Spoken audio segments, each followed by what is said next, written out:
18ஆம் அதிகாரம் 10வது வசனம். கர்த்தரின் நாமம் பலத்த துருகம், நீதிமான் அதற்குள் ஓடி சுகமாயிருப்பான்.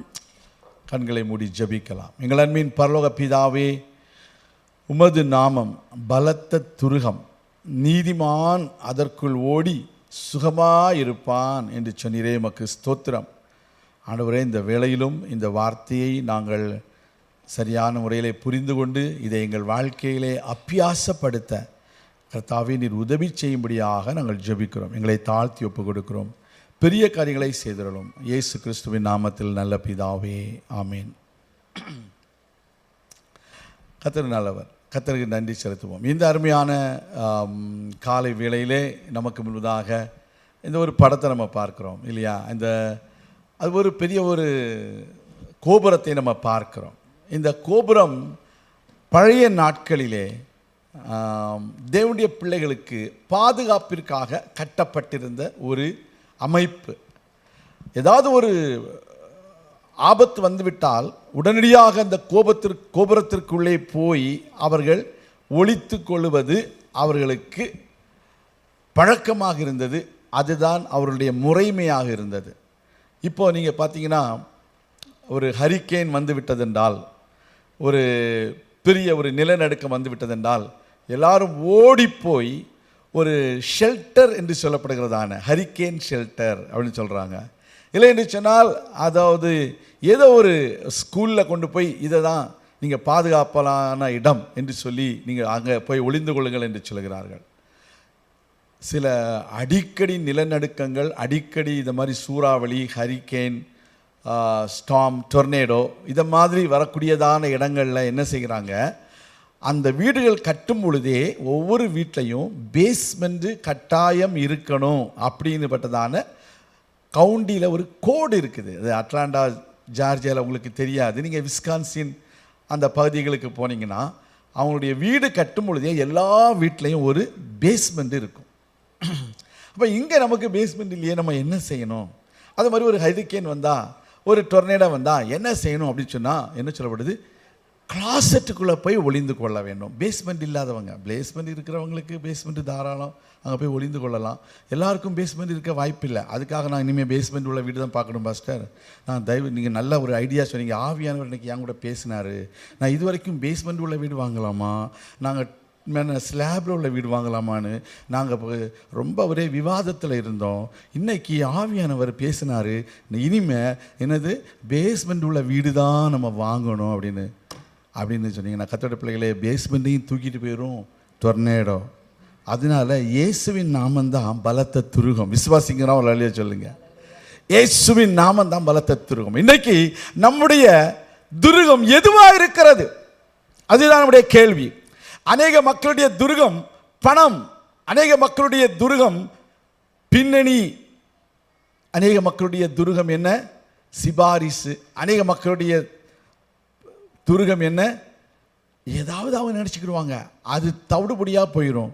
ஆனால் இவங்க அதை பிடிச்சிட்டு இதுதான் இங்கே துருகம் என்று நினைப்பார்கள். ஆனால் உங்களுக்கும் எனக்கும் கர்த்தருடைய நாமமே அந்த துருகம், அந்த டவர் என்று சொல்ல நான் கடமைப்பட்டிருக்கிறேன், கோபுரம் என்று சொல்ல கடமைப்பட்டிருக்கிறேன். கர்த்தருடைய பிள்ளைகளே, எப்பேற்பட்ட சூறாவளி வரட்டும், எப்பேற்பட்ட யுத்தம் வரட்டும், எப்பேற்பட்டதான எதிர்ப்புகள் வரட்டும், உங்களையும் என்னையும் பாதுகாப்பதற்கு ஆண்டவராகிய இயேசு கிறிஸ்துவின் நாமமே நமக்கு துருகமாக, கோட்டையாக, அரணாக, நம்முடைய கோபுரமாக இருக்கின்றது. விசுவாசிகள் சொல்லுங்க ஹல்லேலூயா.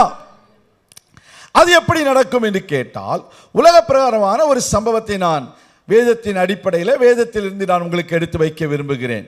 என்னோடு கூட நியாயாதிபதிகளின் புத்தகம் 9வது அதிகாரத்திலே 47 வசனம் தொடங்கி நம்ம சில வசனங்களை தியானிக்க போகிறோம். மெயின் ஆன ஒரு மசூலை இதை படித்து விட்டு நம்ம பின்னாடி போகணும். இது எப்படி ஆண்டவர் நமக்கு கிரியை செய்வார், எப்படி இது நமக்கு நடக்கும் என்று நீங்கள் யோசிக்கலாம்.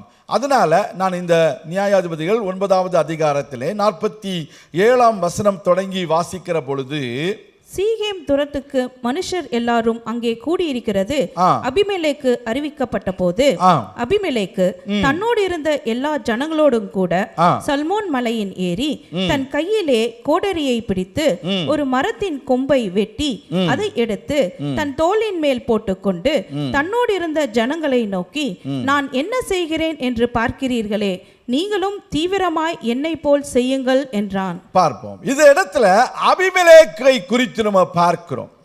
இந்த அபிமெலேக்கு என்ன செய்கிறான்? அந்த வசனத்தை வாசிக்கும் பொழுது சீகேம் துருக்கத்து மனுஷரை பார்த்து அவன் சொல்லுகிறதை பார்க்கிறோம். சீகேம் துருக்கம் என்று தமிழில் சொல்லப்படுகிறது. அது துருகம் என்று இருக்க வேண்டும். காரணம், ஆங்கிலத்தில் டவர் என்று சொல்லப்படுகிறது. டவர், அது ஸ்ட்ராங் டவர், அதுதான் துருகம். அப்போ சீகேம் துருக்கத்து மனுஷர் எல்லாரும் அங்கே கூடியிருக்கிறது அபிமெலேக்குக்கு அறிவிக்கப்பட்ட பொழுது அவன் என்ன செய்கிறான்? ஒரு மரத்தில் உள்ள மலையில் ஏறி தன் கையிலே கோடாரியை பிரித்து ஒரு மரத்தின் கொம்பை அவன் என்ன செய்கிறான்? வெட்டி அதை தன் தோளின் மேல் எடுத்துக்கொண்டு தன்னோடு இருந்த ஜனங்களை பார்த்து, நான் என்ன செய்கிறேன் என்று நீங்கள் பார்க்கிறீர்களே, நீங்களும் தீவிரமாய் என்னை போல செய்யுங்கள் என்று சொல்ல. எல்லாரும் ஆளுக்கு ஒரு மரத்தை வெட்டி அந்த மரத்தினுடைய கொப்பை தோளில் போட்டுக்கொண்டு நீங்கள் வாங்க என்று சொல்கிறான். அப்பொழுது 49வது வசனம் சொல்கிறது, சகல ஜனங்களும் அவரவர் என்ன செய்தாங்க? ஒவ்வொரு கொம்பை அவர்கள் வெட்டி அபிமெலேக்குக்கு பின் சென்று அவைகளை அந்த அரணுக்கு அருகே போட்டு அக்கினி கொளுத்தி அந்த அரணை சுட்டு போட்டார்கள் என்று பார்க்கிறோம். பாருங்க, இவன் செய்தான் ஒரு கொடுமையான ஒரு செயல். அந்த செயலை பின்பற்றுகிற ஒரு கூட்டம் இருக்கிறது. அப்படி 1000 பேர் அன்றைக்கு அந்த சீகேம் துருக்கத்து மனுஷர் எல்லாம் செத்து போனாங்க. இப்படி ஒரு கொடுமை நிறைந்த ஒரு உலகத்தில் அந்த மக்கள் வாழ்ந்து கொண்டிருக்கிறார்கள். அப்போ சீகேம் துருக்கத்திற்கு இருக்கிற மக்கள் எல்லாரையும் அந்த துருக்கம் என்ன செய்கிறது? பாதுகாக்க முடியவில்லை. அந்த துருக்கத்துக்குள்ள இருந்தாங்க, அந்த டவருக்குள்ள இருந்தாங்க. ஆனா அந்த தீயினால அவங்க எல்லாரும் செத்து போனாங்க. இது ஒரு சம்பவம். அடுத்த சம்பவத்தை பார்க்கும் பொழுது அதே அபிமெலேக்கு தேபேசுக்கு போகிறான். அங்கே அதற்கு விரோதமாய் பாளையம் இறங்கி அதை பிடித்தான் என்று பார்க்கிறோம். அந்த பட்டணத்தின் நடுவே ஒரு பலத்த துருக்கம் இருந்தது என்று பார்க்கிறோம். அல்லேலூயா. முதல்ல என்னது? சீகேம் துருக்கம். இங்கே என்னது? இந்த தேபேசுக்கு நடுவில் ஒரு பலத்த துருக்கம். இன்றைக்கு ஆண்டவராகிய இயேசு கிறிஸ்துவின் நாமம் பலத்த துருகம். விசுவாசிக்கிறவர்களா சொல்லுங்க. உலக பிரகாரமாக பல துருகங்கள் இருக்கலாம். பணம் நமக்கு தேவைதான். பணம் நமக்கு நல்ல உதவி செய்யும் என்று சொல்லவில்லை, மன்னிக்கவும், பணம் நமக்கு உதவி செய்யாது என்று சொல்லவில்லை. பணம் உதவி செய்யும். நமக்கு பட்டம் வேண்டும், உதவி செய்யும். அது ஒரு துருகமாக இருக்கலாம். அல்லது நம்மளுக்கு ஒரு நல்ல பின்னணி, நம்ம அப்பா பெரிய கலெக்டராக இருந்தார், நம்ம மாமா ஒரு எஸ்பியாக இருந்தார், எங்கள் தாத்தா ஒரு ஐஜியாக இருந்தார். இப்படி பல துருகங்களை மக்கள் சொல்லலாம். ஆனால் இயேசுவின் நாமம் பலத்த துருக்கம். ஹல்லேலூயா. விசுவாசிகள் சொல்லுங்க. இந்த ஐஜியோட வேலை 60 வயசோட முடிஞ்சு போயிடும். இந்த எஸ்பியோட வேலை 58 வயசோட முடிஞ்சு போயிடும். இப்போ எவ்வளோ கூட்டியிருக்காங்கன்னு எனக்கு தெரியல. அப்படி எல்லாம் முடிஞ்சு போயிடும். ஆனால் இயேசுவின் நாமம் ஒரு நாளும் யாராலும் அழிக்க முடியாத ஒரு நாமம். ஹல்லேலூயா. அந்த பலத்த துருக்கத்துக்குள்ள இருந்த மக்களை பற்றி நம்ம வாசிக்க போகிறோம். வாசிங்கம்மா 51வது வசனம். அந்த பட்டணத்தின் நடுவே பலத்த துருக்கம் இருந்தது. அங்கே சகல புருஷரும் ஸ்திரீகளும் பட்டணத்து மனுஷர் அனைவரும் ஓடி புகுந்து கதவை பூட்டிக்கொண்டு துருக்கத்தின் மேல் ஏறினார்கள். அபிமெலேக்கு அந்த துருக்கம் மட்டும் வந்து அதன் மேல் யுத்தம் பண்ணி துருக்கத்தின் கதவை சுட்டரித்து போடும்படிக்கு அதன் கிட்ட சேர்ந்தான். அப்பொழுது ஒரு ஸ்திரீ ஒரு எந்திர கல்லின் துண்டை அபிமெலேக்குடைய தலையின் மேல் போட்டாள். அது அவன் மண்டையை உடைத்தது. ஒரு அறையில சொல்லுங்க. இன்றைக்கு இந்த பலத்த துருக்கத்திற்குள்ளே பாதுகாப்பிற்காக நீங்களும் நானும் உள்ளே இருக்கும் பொழுது அபிமெலேக்கை போன்ற சாத்தான் என்ன செய்கிறான்? உங்களையும் என்னையும் அவன் கொலை செய்யும்படிக்கு, சுட்டெரித்து போடும்படிக்கு அவன் கிட்ட வருகிறான். வாரானா இல்லையா? பாஸ்டர் இப்போதான் மறந்திருந்தேன், நீங்கள் அவனை ஞாபகப்படுத்திட்டீங்களா? ஏன் பாஸ்டர் அவனை ஞாபகப்படுத்துறீங்க? எனக்கு ரொம்ப பயமாக இருக்குது பாஸ்டர் அப்படின்னு சொல்கிறீங்களா? உங்களுக்கு தான் இன்னைக்கு செய்தி. அல்லேலூயா. கர்த்தருடைய பிள்ளைகளே, பலத்த துருகமாக இருக்கிற அந்த இயேசு கிறிஸ்துவுக்குள்ளே நீங்கள் நுழைந்து உங்களை பாதுகாக்கும்படிக்கு அந்த துருக்கத்திற்குள்ளே நீங்கள் ஏறி சென்று நீங்கள் என்ன செய்ய வேண்டும்? அங்கே அடைக்கலம் புகுந்து கொள்ள வேண்டும். அந்த சாத்தானானவன் உங்களை சுட்டெரித்து போடும்படிக்கு உங்கள் கிட்ட வருவான். வராம இருக்க மாட்டான். அவனுக்கு என்ன வேலை? தேவனுடைய பிள்ளைகளை சுட்டெரிக்கிறது அவனுக்கு வேலை. தேவனுடைய பிள்ளைகளை குழப்புகிறது அவனுடைய வேலை. தேவனுடைய பிள்ளைகளுக்கு பல வியாதிகளை கொண்டு வருவது அவனுக்கு வேலை. தேவனுடைய பிள்ளைகளுடைய வாழ்க்கையில தேவையில்லாத பயத்தை கொண்டு வருவது அவனுடைய வேலை. அப்படிப்பட்டதான அபிமெலேக்கு உங்க பக்கத்துல வருவான்.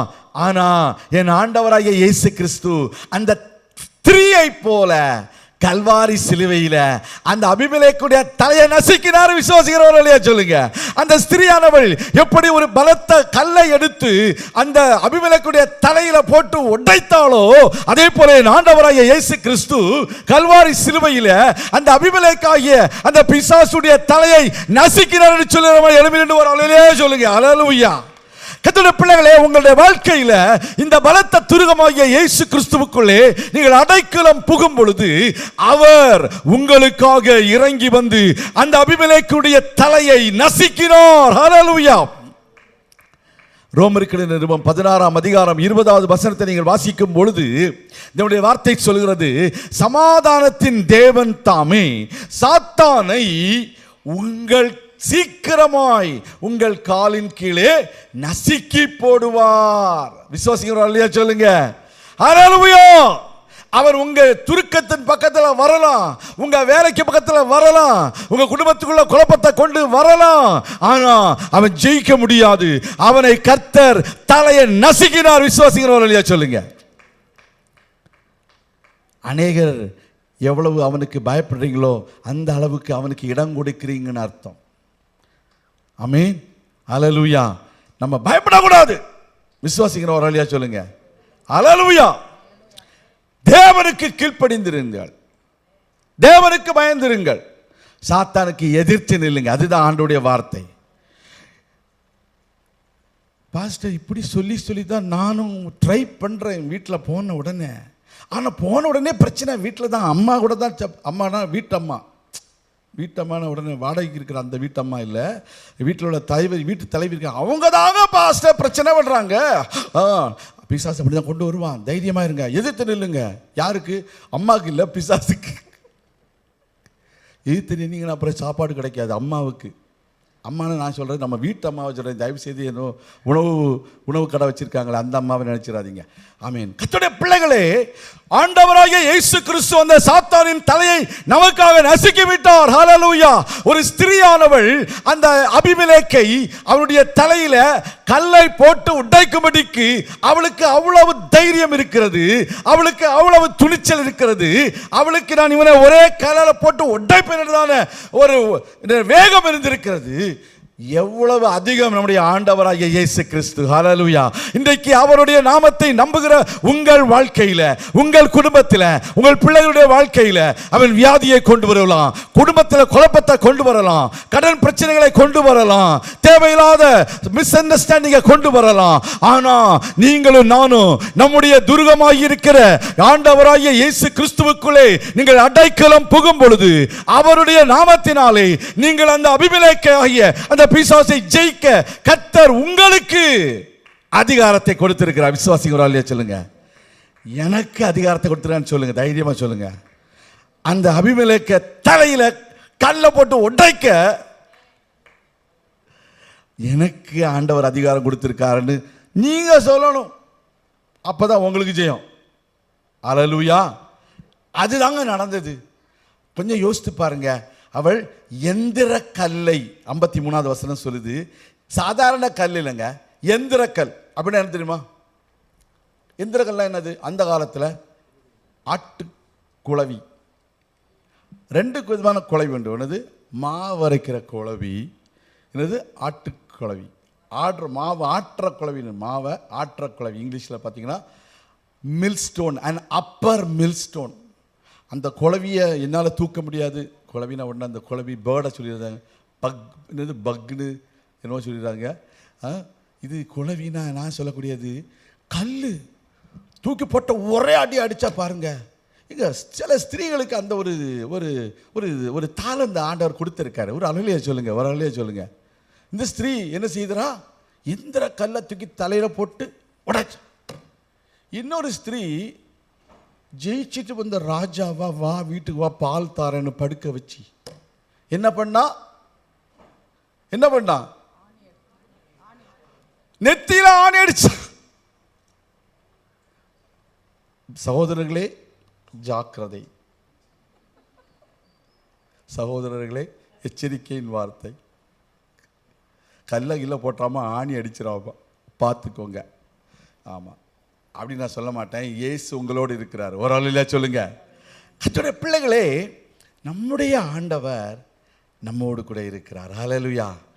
அப்போ நம்முடைய பலத்த துருகம் நம்முடைய ஆண்டவராகிய இயேசு கிறிஸ்து, அவருடைய நாமம் சொல்லப்படுகிறது. அதற்குள்ள நம்ம என்ன செய்யணுமா, போய் ஒளிந்து கொள்ளணும். இப்போ நிறைய வசனம் நம்ம சொல்வதற்கு எனக்கு உண்டு, ஆனால் நான் அதெல்லாம் சொல்வதற்கு நேரம் இல்லை. ஆனால் சில வசனங்களை நான் குறிப்பாக சொல்லி நேரடியாக செய்திக்குள்ளே போகிறேன். ஏன்னா 1ஆம் தேதி காலையில் இதை பற்றி நான் நிறைய பேசியிருக்கிறேன். ஆனால் இன்றைக்கி நான் சொல்ல வேண்டிய காரியங்கள் என்ன சொன்னால், வாசிப்போம். தாவீதுடைய வாழ்க்கையில், தாவீது 1 சாமுவேல் 17ஆம் அதிகாரம் 45ஆம் வசனத்தை வாசிக்கும் பொழுது அங்கே அதற்கு தாவீது பெலிஸ்தனை நோக்கி நீ பட்டயத்தோடும் ஈட்டியோடும் கேடகத்தோடும் என்னிடத்தில் வருகிறாய், நானோ நீ நிந்தித்த இஸ்ரவேலுடைய இராணுவங்களின் தேவனாகிய சேனைகளுடைய கர்த்தரின் நாமத்திலே உன்னிடத்தில் வருகிறேன். கரங்களை தட்டி ஒரு அலையில சொல்லுவோமா? கர்த்தருடைய பிள்ளைகளே, யாருடைய நாமத்தில் வருகிறேன் என்று சொல்லுகிறான்? நீ நிந்தித்த இஸ்ரவேலுடைய இராணுவங்களின் தேவனாகிய சேனைகளுடைய கர்த்தரின் நாமத்திலே உன்னிடத்திலே வருகிறேன் என்று சொன்னான். நான் என்னிடத்தில் இருக்கிறதான அந்த கவனை கொண்டு வரவில்லை, என்னிடத்தில் இருக்கிறதான அந்த மேய்ப்பனுடைய அந்த கோலை கொண்டு வரவில்லை, தடியை கொண்டு வரவில்லை, அந்த பலத்தில் நான் வரவில்லை. இஸ்ரவேலினுடைய இராணுவங்களின் தேவனாகிய சேனைகளின் தேவனாகிய கர்த்தருடைய நாமத்திலே வருகிறேன் என்று சொன்னான். விசுவாசிக்கிறவர்களே சொல்லுங்க. அப்ப எவ்வளவு பெரிய சேனையாகிய பெலிஸ்தியர்கள் சேனை வந்தாலும் நீங்களும் நானும் சேனைகளுடைய கர்த்தரின் நாமத்திலே நீங்கள் அந்த பிரச்சனைக்கு எதிர்த்து நிற்க வேண்டும், அந்த சாத்தானுக்கு எதிர்த்து நிற்க வேண்டும். உங்களுக்கு எதிராக கூட்டம் கூடி வருகிறதான அந்த கூட்டத்திற்கு எதிர்த்து போக வேண்டிய நாமம் என்ன? இதை நீங்கள் கன்ஃபஸ் பண்ணணுங்க. இதை கன்ஃபஸ் பண்ணணும், அது சொல்லணும். இயேசுவின் நாமத்தில் நான் வருகிறேன், சேனைகளின் தேவனாகிய கர்த்தருடைய நாமத்தில் நான் வருகிறேன் என்று சொல்லணும். அப்போ சேனைகளுடைய கர்த்தரின் ராமம், இது இந்த இடத்துல சேனைகளுடைய தேவன் என்று சொல்லப்படும். அப்போ த லார்ட் ஆஃப் ஹோஸ்ட் என்று சொல்லப்படும். இந்த இடத்துல வந்து the God of armies of Israel whom you have defined. அப்போ நான் என்ன சொல்ல வரேன், நீங்கள் எத்தனை பேர் இதை பழக்கம் கொண்டீங்களா? நான் வந்து எப்போவுமே ஒரு வசனத்தை படித்தேன்னா நான் அதை அபியாசப்படுத்துவேன். That is how I do. Okay, நான் வண்டி வந்துகிட்டே இருப்போம், ரோட்டில் போயிட்டே இருக்கும் பாருங்க, போயிட்டே இருக்கும், டைம் ஆயிரும், போய் சேரணும். எங்கே, அதாவது நம்ம டைமு தான் கிளம்பியிருப்போம், முன்னால் போகிற வேணும். நம்ம எப்போ வேகமாக போகணும் அப்போ தான் அவன் ஸ்லோவாக போவான். எப்போ நீங்கள் ஃபாஸ்ட்டாக போகணும்னு நினைக்கணும் அப்போ தான் அவன் ஸ்லோவாக போவான். பக்கத்தில் போகலான்னு பார்த்தா அங்கே இன்னொருத்தன் இவனுக்கு விட ஸ்லோவாக இருப்பான். திடீர்னு பார்த்தா அவன் இங்கே வருவான், இவன் அங்கே போவான். இவன் இப்படியே மாற்றி என்ன செய்வான், ரோட்டில் ஸ்லோ பண்ணிகிட்டே இருப்பான். நான் எதுவும் சொல்லுவேன், இயேசு நாமத்தில் டயட்டா குரலை விலகு அப்படி சொல்லுவேன். நான் இதெல்லாம் சொல்லியிருக்கிறேன், இது நடந்திருக்குது, என் கூட ட்ராவல் பண்ணவங்களுக்கு தெரியும். ஆமீன். இயேசு நாமத்தில். அது ஒரு எக்ஸாம்பிள் தான். ஒன்றும் டொரட்டோ குறையெல்லாம் ஸ்லோவாக போகணும்னு நினச்சிடாதீங்க. அப்படி தம்பி இங்கே இருக்கார், டொயோட்டோ குரலா ஹைப்ரிட்டு, அவர் என்னடா பாஸ்டர் நம்மகிட்ட சொல்கிறார். அதனால் ஒரு உதாரணம் சொன்னேன் தம்பி, தப்பாக நினச்சிக்காதீங்க. ஓகே. அப்போ ஒவ்வொரு அந்த காரை பார்க்கும்போது நான் சொல்லி அந்த பேரை சொல்லி இயேசு நாமத்தில் விலகு அப்படின்னு சொல்லுவேன். அப்படி போயிட்டே இருக்கும். டக்குன்னு ஒருத்தன் இங்கே போவான், அப்படியே என் முன்னால் போனாலும் டக்குன்னு அடுத்த லைன் போயிட்டே இருப்பானுங்க. ஒய்ஃப்ட சொல்லுவேன், சிஸ்டர்கிட்ட சொல்லுவேன், பத்தியான்னு சொன்னேன். ஆமாம் அவங்க ஏன்னா அவங்களெல்லாம் இயேசு நாமத்தை கண்ட பயமாக இருக்கும் அவங்களுக்கெல்லாம். நம்ம சில மக்கள் என்ன சொல்லுவாங்க, இயேசு நாமத்தில் நம்ம அடிக்கடி வீணில் வழங்காதிருப்பாயாக என்று சொல்லுதில்லா அப்படின்னு சொல்லுவாங்க. இவங்க ஏதோ பைபிளில் சொன்னது எல்லாம் நிறைவேற்றிட்டாங்க, அந்த ஒன்று மாத்திரம் இவங்க என்ன செய்கிறாங்க, கடைபிடிக்கிறாங்க அப்படின்னு சொன்ன மாதிரி இருக்கும். அவங்க சொல்லுவாங்க, இயேசுவின் நாமத்தது என்னுடைய நாமத்தை வீணில் வழங்காதிருப்பாயாக அப்படின்னு சொல்லுதில்ல. எவ்வளவு எதிராளி வருகிறானோ அவ்வளவு எதிராளிக்கு விரோதமாக அந்த நாமத்தை பயன்படுத்தணும். விசுவாசிக்கிறோம் இல்லையா சொல்லுங்க. எவ்வளவு அதிகமாக பிசாசு பிரச்சனையை கொண்டு வருகிறானோ அந்த அளவுக்கு நம்ம என்ன செய்யணும், நாமத்தை பயன்படுத்த வேண்டும். கர்த்தருடைய நாமம் மகிமைப்படுவதாக. பாருங்க, சீஷர்கள் சொல்றாங்க, மார்க் எழுதின சுவிசேஷத்தில், ஸ்தோத்திரம், ஆமென், ஆண்டவருடைய வார்த்தையை சொல்லுது, வாசிப்போம். மார்க் எழுதின சுவிசேஷம் 9வது அதிகாரத்தில், ஸ்தோத்திரம், 39வது வசனத்தை நம்ம வாசிப்போமா? அதற்கு இயேசு, அவனை தடுக்க வேண்டாம், என் நாமத்தினாலே அற்புதம் செய்கிறவன் எளிதாய் என்னை குறித்து தீங்கு சொல்ல மாட்டான். பாருங்க, ஆண்டவருடைய நாமத்தில் அற்புதம் நடக்கும், அதுதான் உண்மை. அந்த வசனத்துடைய வசனம். அப்ப உமது நாமத்தின 38வது வசனம் சொல்லுது, உமது நாமத்தினாலே பிசாசுகளை துரத்துகிறதை கண்டோம். ஏங்க, சீஷர்கள் எல்லாம் இன்னும் ஆண்டவருடைய நாமத்தை ஆண்டவருடைய நாமத்தில் என்ன இன்னும் துரத்தவில்லை. ஆனால் இவர்கள் பார்க்கிற பிற மனிதர்கள் ஆண்டவருடைய நாமத்தினால என்ன செய்கிறாங்க, பிசாசுகளை துரத்துகிறார்கள். இன்னொரு இடத்துல சீஷர்கள் சொல்லுவாங்க, உம்முடைய நாமத்திலே பிசாசுகள் கீழ்ப்படுகிறது என்று சொல்லுவார்கள். எப்படி சொல்லுவாங்க? உம்முடைய நாமத்திலே பிசாசு எங்களுக்கு கீழ்ப்படுகிறது என்று சொல்லுவார்கள். அப்போ ஆண்டவருடைய நாமத்தை நீங்கள் பயன்படுத்தும் பொழுது அங்கே அற்புதம் நடைபெறுகிறது. ஆண்டவருடைய நாமத்தை பயன்படுத்தும் பொழுது உங்களுக்கு என்ன நடைபெறுகிறது? பிசாசுகளை நீங்கள் துரத்த முடியும். பிசாசு உங்களுக்கு கீழ்ப்படுகிறது என்பதை நீங்கள் அறிந்து கொள்ள வேண்டும். அநேக வேளைகளில் நம்ம என்ன செய்கிறோம், இதை மறந்து விடுகிறோம். இதை மறந்துட்டு என்னடா செய்யுது, யாரை கூப்பிடலாம். சிலவங்க பார்த்தீங்களா, டபுள்ஸில் போவாங்க. பழைய காலத்துலலாம், இப்போல்லாம் டபுள்ஸில் யாரும் போகிறதில்ல. பிகாஸ் எல்லாம் பைக்கில் தான் போகிறாங்க. சைக்கிளில் போது டபுள்ஸில் போலீஸ்காரன் பிடிச்சிருவாங்க. போலீஸ்காரன் பிடிச்ச உடனே சொல்லுவாங்க, சார் உங்களுக்கு தெரியுமா, அந்த எஸ்ஐ இருக்கார் பாருங்க. எஸ்ஐன்னா நிறைய பேருக்கு தெரியாது இன்னைக்கு. எஸ்ஐனா என்னது, சப் இன்ஸ்பெக்டர். அந்த எஸ்ஐ வந்து எங்கள் மாமா தான் சார் அப்படின்னு சொல்லுவாங்க. ஓ அப்படியா, அவருக்கு மருமகனா நீ? ஆமாம் சார். சரி போ எப்படி அந்த மாமாக்க பேரை சொல்லி இவர் தப்பிட்டு போயிடுவார். இல்லாட்டா டபுள்ஸில் போனியாடா காற்றை திறந்து விட்டுருவேன்னு சொல்லுவார். கலந்து அப்படின்னா இப்போ வந்து எப்படி இந்த மாதிரி யாருடைய பேரையாவது சொல்லி என்ன செய்வாங்க, தப்பிக்கிறவர்களாக இருப்பாங்க. அதே போல் நம்முடைய வாழ்க்கையிலும் நமக்குன்னு ஆண்டவர் என்ன செய்திருக்கிறாரு, ஒரு நாமத்தை கொடுத்திருக்கிறாரு. அந்த நாமத்தில் நம்ம என்ன செய்யணும், ஆண்டவருடைய நாமத்தை பயன்படுத்த வேண்டும். பயன்படுத்த வேண்டும். அப்போ பிசாசுகளை எப்படி துரத்துறாங்களா, உமது நாமத்தினாலே பிசாசுகளை அவன் துரத்துகிறான் என்று ஆண்டவர் சீஷர்கள் வந்து சொல்றாங்க. இன்றைக்கு நம்முடைய வாழ்க்கையில் நம்முடைய ஆண்டவருடைய பெயரை நாம் பயன்படுத்துகிறோமா, அவருடைய நாமத்தை பயன்படுத்துகிறோமா என்பது முக்கியம். அருமையான தேவனுடைய பிள்ளைகளே, கர்த்தரின் நாமம் பலத்த துருகம். நம்முடைய வாழ்க்கையில ஆண்டவர் நம்முடைய துருகமாக இருக்கிறாரா? நம்முடைய வாழ்க்கையில கர்த்தருடைய நாமமாகிய நம்முடைய பலத்த துருகத்துக்குள்ளே நாம் ஒளிந்து கொள்ளும் பொழுது அங்கே நாம் சுகமா இருக்க முடியும், ஆரோக்கியமா இருக்க முடியும், பத்திரமாக இருக்க முடியும். கர்த்தர் இந்த வார்த்தையினாலே உங்களை ஆசீர்வதிப்பாராக. நான் உங்களுக்காக ஜெபிக்கிறேன். எங்கள் அன்பின் பரலோக பிதாவே, இந்த உலகத்திலே தேவனுடைய பிள்ளைகளுக்கு விரோதமாய் செயல்பட்ட பிசாசின் தலையை நீர் நசுக்கினீர், அவருடைய கிரியைகளை அழித்தீர். உமக்கு நன்றி. இந்த வேளையிலும் உடைய பிள்ளைகளை ஆசீர்வதியும்.